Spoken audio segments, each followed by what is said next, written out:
When we discovered Brendan Finucane, that was the moment we wanted to make the film. When we discovered who he was, I think Brendan, he's one of these. He's such a rare man because he was, as John Donovan said, he was such a humble, and modest man, such a shy man. But he's such a man who deserves to be in the spotlight.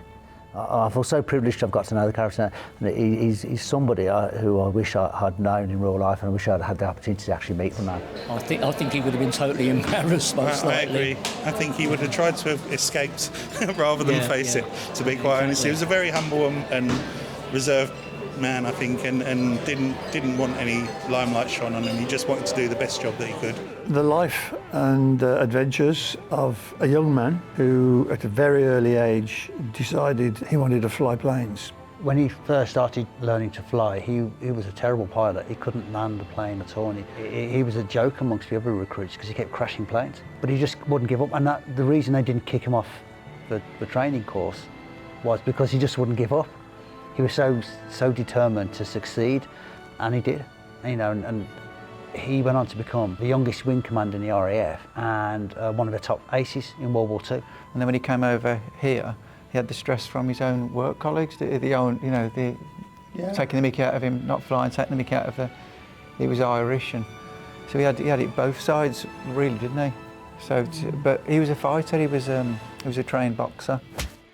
He rose to his ambition and to the task that he had to fulfill, and he made his family very proud because he didn't have a particularly easy upbringing, but he rose through the ranks and inspired not only the Irish people reading about him and the fact that he was taking part in the war in such an active way, but also the regiment around him, the people around him grew to love him as well. As far as we can find, Brendan and Bluey did butt heads at first because they were both large personalities. And I don't think Bluey particularly fancied taking orders from anybody, and especially not him. But over time, and that's certainly how we tried to play it from the beginning.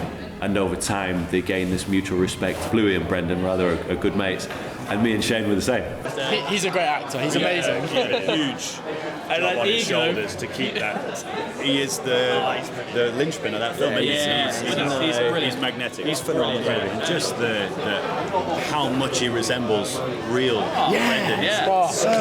Amazing. Good casting, by the way. Whoever, great casting.